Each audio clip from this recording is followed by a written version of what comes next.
नमस्कार दोस्तों, मेरे चैनल नमस्ते जी पर आपका बहुत बहुत स्वागत है। आज मैं आपको सुनाने जा रही हूँ एक कहानी। चलिए शुरू करते हैं। बगल में रखा फोन बार बार नया मैसेज आने की सूचना देता रहा। मैंने खींचकर डेटा ऑफ कर दिया। मुझे पता था मैसेज नीरू का ही होगा। क्या करूँ उसकी तस्वीरें देखकर? वो कहाँ घूमी, कितने नए डिजाइनर से मिली, क्या कुछ नया सीखा, मुझको जानकर करना भी क्या था। एक लंबी सांस खींचकर मैंने खुद से बोले झूठ को सच मानने की कोशिश की। सच में मुझे कुछ नहीं करना था। मुझे कोई फर्क नहीं पड़ता। फर्क नहीं पड़ता तो क्यों बात बात पर आजकल आंसू आ रहे हैं? आंसू भी तो तब से ही आ रहे हैं जब से नीरू ने वो सब बताया है। नीरू यानी मेरी दूर की देवरानी। शादी के कई सालों बाद हमारा मिलना जुलना शुरू हुआ, वो भी तब जब वो मेरे ही शहर में रहने आई। मुझे उसके सवाल हैरान कर देते थे। अरे बैठे ना भाभी थोड़ी देर और। आप समय से घर नहीं पहुंचेंगी तो क्या शाम नहीं होगी? मैं खिसिया कर कहती। चाबी मेरे पास है, तुम्हारे भैया जल्दी आ गए तो बच्चे होंगे ना घर पर? हाँ, लेकिन वो पढ़ रहे होंगे, बेमतलब डिस्टर्ब होंगे। वो हैरान रह जाती। उसको लगता होगा कि ये किसी दूसरी दुनिया की बातें हैं, जैसे मुझे उसका घर किसी दूसरी दुनिया से बसा लगता था। घर के सभी सदस्यों के पास एक एक चाबी रहती थी। किसी की दिनचर्या किसी के आने से बाधित नहीं होती थी, और मेरे यहाँ बस मेरे एक के ही कहीं जाने से सब कुछ अव्यवस्थित होकर बिखर जाता था। उस दिन देर से घर लौटी तो कुणाल उखड़े हुए थे। दिन भर के थके घर आओ तो पता चले मालकिन नदारत है। ये शब्द मुझे गुदगुदा गया था। मालकिन? मैंने मुस्कुराते हुए चाय का पानी गैस पर रखा। मालकिन के बच्चे घर पर थे, उनसे चाय बनवा लेते। जवाब में पति ने क्या कहा याद नहीं, लेकिन बच्चों के कमरे में कॉफी देने गई तो माहौल वहां भी ठीक नहीं था। क्या मम्मी, आप नीरू चाची के यहाँ जाती हो तो इतनी देर से आती हो? हम लोग यहाँ अकेले। मैंने हंसते हुए कहा। अकेले? तुम लोगों के स्कूल आने के बाद निकली थी, वो भी तब जब ऑनलाइन ट्यूशन शुरू हो गया था। और देखो, खत्म होने के 10 मिनट में तो आ गई। तो भी आप यहीं रहा करो आसपास। बच्चे ठुनक गए और मैं एक बार फिर से अपने साम्राज्य पर इतरा उठी थी। सच ही तो है, महारानी ही तो हूं मैं। मेरे बिना यहाँ कुछ भी तो नहीं होता। कभी कभी तो यह भी यकीन होने लगता है कि मैं ना जागूं तो सवेरा नहीं होगा, और जब तक मेरी आंख ना लगे रात का कालापन अधूरा ही रहेगा। सास ससुर दूर शहर में बैठे आशीर्वाद की झड़ी लगा देते। तुम तो हमारे घर की अन्नपूर्णा हो, देवी हो, तुमसे ही सब कुछ है। मैं नाराज होकर कहती। तब भी तो आप लोग यहाँ रहने नहीं आ रहे हैं, अकेले रहते हैं। अब क्या बताए बहू, जिस शहर में सालों साल रह लिए वहां से हट नहीं पा रहे। और अकेले कहाँ हैं? रिश्तेदार भी तो है यहाँ पर। उन्हीं में से एक रिश्तेदार की बहू थी नीरू, जिससे मेरा देवरानी जेठानी का रिश्ता भी था, और सहेलियों का भी। शुरू में तो सब ठीक चलता रहा। समस्या पता नहीं कब दबे पांव आई और हम सबके बीच आकर बैठ गई। सच में, हम सबके बीच। उस दिन नीरू घर आई तो चौंक गई थी। ये पेंटिंग किसकी है भाभी? ये सब तो मैं बनाती थी पहले। मैं हंसकर टाल गई और वो गौर से देखती रही। अमेजिंग, आप कितनी बड़ी टैलेंटेड है। और क्या क्या करती हैं आप? कहीं भीतर रखी स्केच बुक पेंटिंग भी निकाल लाई, और अपने अंदर छुपे कलाकार को भी। नीरू हर स्केच हर पेंटिंग को गहराई से समझती रही और मैं विस्तार से समझाती रही। अचानक नीरू हंसने लगी। क्या भाभी, मुझे तो विश्वास ही नहीं हो रहा कि मैं आपसे बात कर रही हूँ। कौन सोच सकता है कि यू आर अमेजिंग आर्टिस्ट। क्यों इस टैलेंट को बाहर नहीं लाती हैं आप? मैं झेप गई थी। क्या करना है अब? उम्र चली गई इन सब की। वैसे भी इनसे कमाई तो नहीं है, बस बेमतलब का। नीरू ने मुझे टोक दिया था। हर काम रुपए के लिए नहीं किया जाता भाभी। मेरी बड़ी बहन को ही देखिए, राइटर है, बहुत अच्छा लिखती है, कितनी गोष्ठियों में जाती है, कितना नाम है उसका। इसमें रुपए नहीं आते, लेकिन बेहद जरूरी है उनके लिए। मैं समझ नहीं पाई थी, क्या जरूरी है? नीरू ने मुस्कुराते हुए मेरी हथेली थपथपा दी थी। अपने को खुश रखना जरूरी है, अपने आप को प्यार करना जरूरी है। शायद उसी दिन शुरुआत हो गई थी। मेरे शांत मन की सतह पर कंकड़ मारकर कोई हलचल तो मचा ही गई थी। मैंने अपने आप से पूछा था, क्या तुम खुश हो? कोई कमी नहीं? अनगिनत जवाब आकर मेरे इर्द गिर्द खड़े हो गए थे, साथ ही कई सवाल भी। असंतोष भी सिर उठाकर विद्रोह पर आमादा हो गया था, जिसके चलते उस दिन मैंने बात घर पर छेड़ दी थी कि नीरू की कितनी हेल्प करते हैं सब, कितनी फ्री रहती है। उसका हस्बैंड भी सपोर्टिंग है, बच्चा भी। एक हमारे यहाँ देखो, एक चाय का प्याला भी इधर से उधर नहीं होता जब तक मैं ना करूं। मैंने एक दिन अस्त व्यस्त घर देखकर शिकायत कर ही दी थी। बच्चे मुंह बनाकर बिना कुछ बोले ही रह गए थे, लेकिन कुलार ने चौंक कर कहा था, अरे नीरू की क्या बराबरी कर रही हो? वो वर्किंग है, बाहर खटती है, 4 पैसे कमाती है, घर की आर्थिक स्थिति सुधरती है तो घर के कामों में उसकी मदद भी लोग करते हैं। तुम घर में रहकर थकती थोड़ी हो। मैं सन्न रह गई थी। ये कौन सा हिसाब हुआ? जो घर में रहता है वो थकता नहीं, या फिर जो घर की जिम्मेदारी संभाले हुए उसको थकने का कोई हक नहीं? जितनी बार भी ये बात दिमाग में गूंजती, आंखें भर जाती। आंखें भरने का एक कारण और भी था। लगी लगाई अच्छी खासी नौकरी मैंने खुद ही छोड़ दी थी। जुड़वा बेटों की किलकारियां से जब घर गूंजा तब कुणाल ने ही तो कहा था, तुम घर संभालो, बच्चों को देखो, मैं कमा रहा हूं ना, तुम घर पर रहोगी तो मुझे ज्यादा सपोर्ट रहेगा। पति पत्नी दोनों बाहर रहते हैं तो घर बिखर जाता है। सच ही तो था। घर संभलता गया, मैं बिखरती रही। बात केवल नौकरी छोड़ने की नहीं थी। पति बच्चे ही मेरी दुनिया का केंद्र बिंदु बन चुके थे। कहीं सहेलियों के साथ जाना होता तो मैं साफ मना कर देती। सोचती कि संडे को बाहर नहीं निकलूंगी, कुणाल घर पर बोर हो जाएंगे। शाम को कहीं जाना होता तो टाल जाती, यह सोचकर कि बच्चे घर आएंगे तो मुझे नहीं पाएंगे। सहेलियां हंसती भी, क्या यार 16 साल के बेटे हैं, बड़े बच्चे हैं। कुणाल की बात से मन उस दिन खराब हुआ। अगले दिन थोड़ा संभाला, फिर वापस ढर्रे पर आ गया था। मैं खुद को समझाती रही, बात तो सच ही थी। नीरू वर्किंग है, कमाती है, मेरी उससे क्या बराबरी। वो कहते हैं ना कि जब बेचैनी भीतर से फूटती है तो आसपास बहुत कुछ बदलने को आमादा हो जाता है। समझ नहीं आता कि बाहर के बदलाव से बेचैनी बढ़ रही है कि भीतर की बेचैनी से बाहर सब कुछ बदल रहा है। ऐसा ही कुछ बदलना मेरे साथ भी तय था। उस दिन नीरू घर पर आई तो चेहरा चमक रहा था। आते ही गले लग गई। भाभी, आखिरकार वो दिन आ ही गया, रिजाइन करके आ गई। हैं? जॉब छोड़कर? मैं हैरान थी और नीरू बेहद खुश। हाँ भाभी, बहुत हुआ वो सब।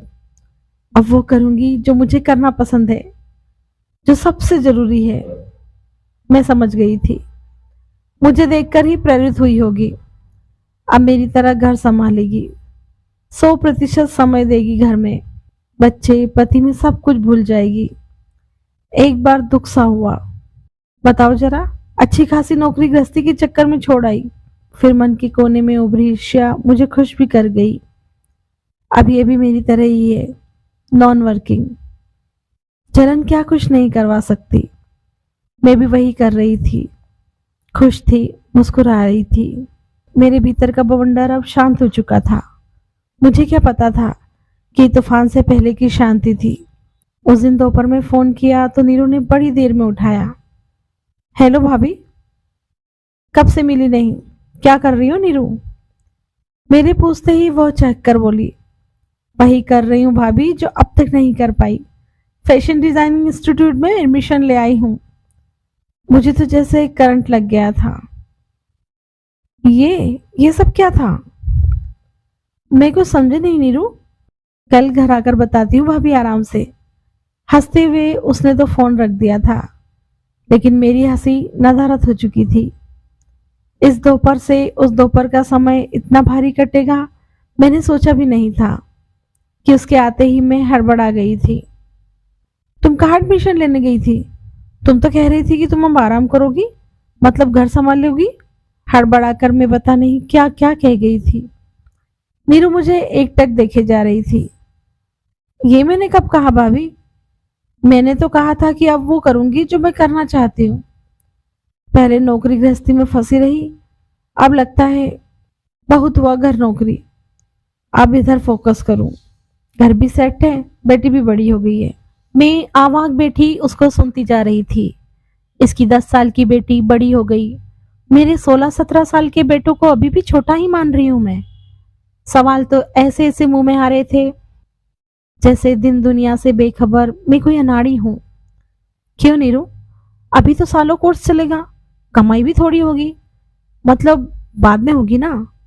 हाँ भाभी, अभी तो बहुत कुछ सीखना है। वैसे भी ये सब कमाई के लिए थोड़ी कर रही हूँ, बस सीखना है, जानना है।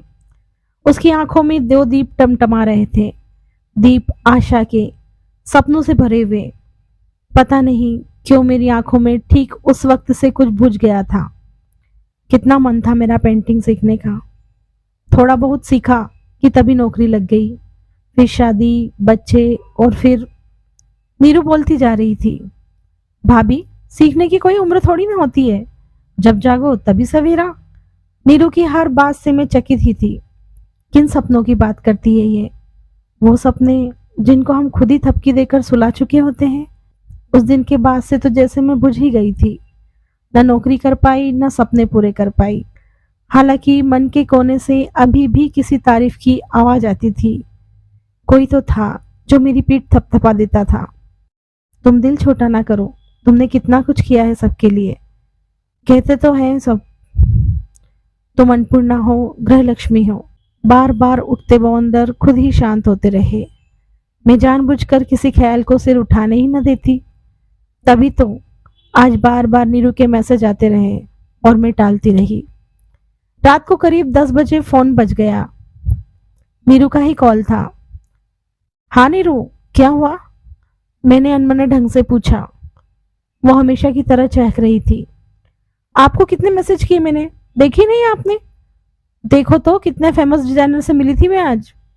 एक इवेंट था। मैं झुंझला गई थी। अपनी उपलब्धि दिखाने के लिए उसको इतनी रात ही मिली थी। कल बात करते नीरू, आंख लग गई थी मेरी। मेरा साफ झूठ भी उसके उत्साह को कम नहीं कर पाया। फोन रखने की बजाय वो फिर बोली, अच्छा सुनिए भाभी, एक हफ्ते की वर्कशॉप है पेंटिंग की। पता है, उन्हीं लोगों के लिए जिन्होंने लंबे समय से ब्रश थामा नहीं, जो फिर से शुरू करना चाहते हैं। आज मुझे पता चला तो मुझे आपकी याद आई। डिटेल्स भेजे हैं, देख लेना आप। Good night, love you. उसका स्नेह मुझे भीतर तक झकझोर गया। कितनी तो प्यारी है, अपनी व्यस्त दिनचर्या में भी मेरे लिए सोच पा रही है। क्या इतना काफी नहीं? मैं क्यों नहीं इस देवरानी जिठानी वाली प्रतियोगिता से निकलकर उसको देख सकती हूँ? ठीक उसी समय ध्यान से उसकी तस्वीरें देखी। सब पर कुछ ना कुछ लिखा। उसका मनोबल बढ़ाया। अंत में पेंटिंग वर्कशॉप वाले मैसेज पर नजर गई तो एक उदास मुस्कान मेरे चेहरे पर फैल गई। ये नीरू बीना, दिल्ली में है ये वर्कशॉप, मैं भला कैसे दूसरे शहर जाकर अटेंड कर सकती हूँ? और तारीख भी तो देखो, 7 फरवरी से 14 फरवरी। 2 मार्च से बच्चों के एग्जाम हैं। ठीक 1 महीना पहले ही तो बच्चे ज्यादा पढ़ते हैं। उसी बीच दूसरे शहर जाकर कुछ ही थाम लूं। एक बार फिर अपने त्याग का मुकुट अपने माथे पर रखकर मैं अकड़ गई। ये क्या ही समझेगी ये सब। घर के लिए सब छोड़ दो तो कितना नाम होता है, कितनी तारीफ मिलती है। इतनी तारीफ कि उसके आगे सब कुछ बोना लगने लगता है।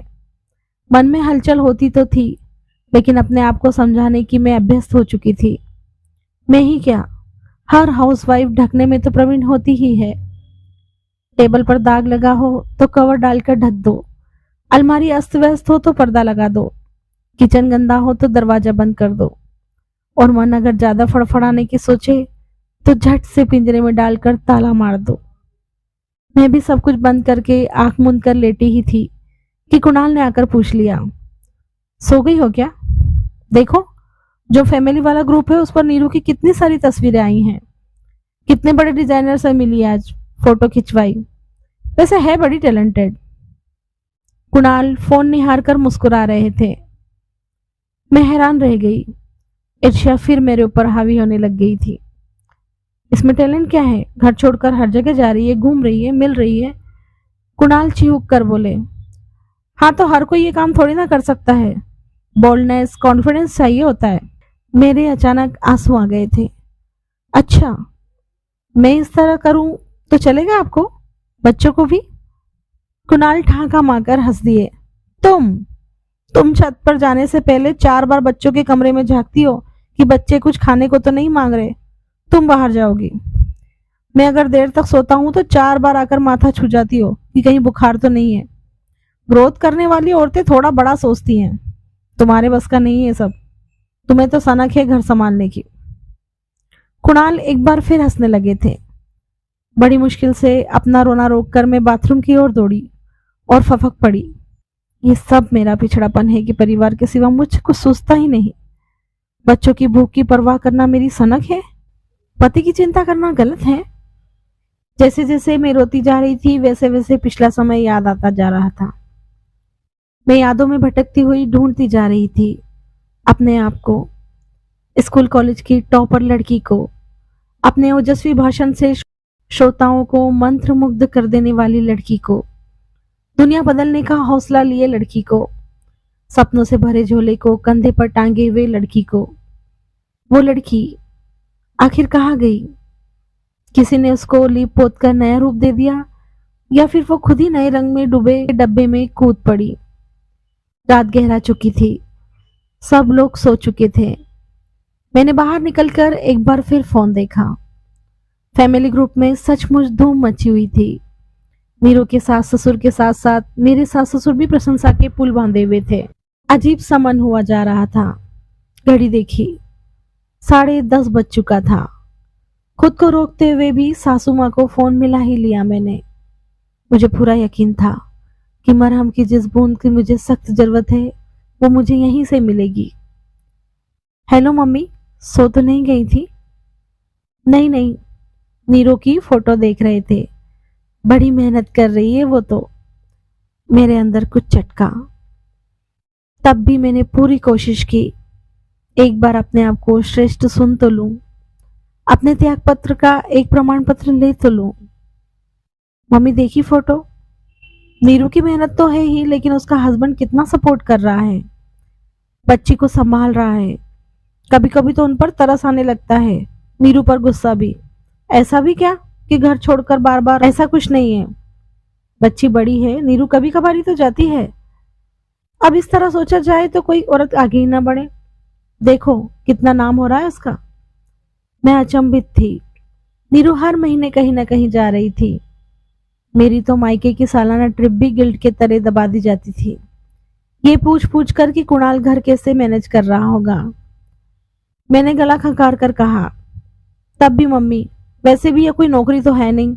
मतलब अपने शौक, और उसके शौक कह लो या हुनर है तो उसके पास। कोशिश तो कर ही रही है। जिसको कुछ आता ही नहीं वो क्या कर लेगा? थोड़ा पॉजिटिव होकर सोचो। गुड नाइट बोलकर मैं फोन रख तो चुकी थी, लेकिन वो नाइट किसी भी तरह फिर गुड न रह सकी। पता नहीं क्या क्या सोचकर मैं एक बार फिर रोई, लेकिन इस बार कितना कुछ भीतर था जो धुलता गया। पूरी रात उधेड़बुन में चली। सुबह का सूरज निकला तो सब साफ था। बादल, कोहरा, धुंध कुछ भी नहीं। चाय पिलाओ यार, तुम सुबह सुबह लैपटॉप लेकर बढ़ गई। कुणाल ने मेरे पास आकर झांका। मैंने बिना देखे जवाब दिया, वैलेंटाइन वीक मनाने का सोच रही हूँ इस बार दिल्ली में जाकर। वहीं की टिकट रख रही थी। कुणाल ने अखबार उठाकर मुंह मुचकाया। हाँ, वैलेंटाइन वीक के लिए हफ्ते भर की छुट्टी ले लूं? मैंने एक लंबी सांस भरी। नीरू का भेजा मैसेज दिखाया, वर्कशॉप के बारे में बताया। कुणाल सब कपाए हुए थे। मजाक कर रही हो ना? पॉसिबल ही नहीं है, बच्चों के पेपर है, फिर कभी चली जाना। मैंने पूरा सब्र इकट्ठा किया, फिर बोलना शुरू किया। बच्चों के पेपर बाद में हैं। बच्चों को तो वैसे भी मैं पढ़ाती नहीं, ध्यान ही तो रखती हूँ। कुछ दिन आप रख लेना। और रही बात फिर कभी जाने की, फिर कभी आता ही कहाँ है। औरतें एक बार घर में सिमटी तो अंगड़ाई भी नहीं ले पाती। कभी घर की टंकी साफ करवाती हैं, कभी पर्दे की सिलाई खुली दिख जाती है, कभी किसी रिश्तेदार के घर शादी पड़ जाती है, कभी पति और बच्चों की 4 समस्याएं आकर घेर लेती हैं। फिर ये औरतें वहीं हो जाती है सन की, या तो बच्चों के लिए खाना बनाती रहती है या पति का माथा छूती रहती है। आखिरी शब्द बोलते बोलते मेरी आवाज भर्रा गई थी। कुणाल को भी सब समझ में आ रहा था। मेरे पास आकर धीरे से बोले, मेरी उस बात को दिल से लगाकर बैठी हो। मेरा वो मतलब नहीं था। तुमको क्या लगता है हम तुमसे प्यार नहीं करते? मैंने उनकी आंखों में झांक कर कहा, सवाल ये नहीं कि आप मुझसे प्यार करते हैं या नहीं, सवाल ये है कि मैंने अपने आप को प्यार करना बंद क्यों कर दिया, अपने लिए सोचना क्यों बंद कर दिया, अपने आप को खुश रखना जरूरी क्यों नहीं समझा। कुणाल नजर झुकाए हुए खड़े थे। मुझे नहीं पता वो इस समय मुझे समझ पा रहे थे या नहीं। मुझे तो बस इतना पता था कि घर से भागकर नहीं, घर के साथ ही, लेकिन अपने आप को भी संभालूंगी जरूर। बच्चों और कुणाल के लिए सब इंतजाम करके ही सही, लेकिन वहां जाऊंगी जरूर। और इस बार वैलेंटाइन डे उनके साथ मनाऊंगी, जिसकी मैंने कब से सुध नहीं ली। एक गुलाब लूंगी और अपने आप को थमाकर आई लव माई सेल्फ बोलूंगी जरूर। धन्यवाद दोस्तों, फिर मिलते हैं एक नई कहानी के साथ। अगर आपको मेरी कहानी पसंद आई हो तो लाइक, शेयर और मेरे चैनल नमस्ते जी को सब्सक्राइब जरूर करें और साथ ही बेल आइकन जरूर दबाएं ताकि मेरी कहानियां आप तक पहुंचती रहें। धन्यवाद।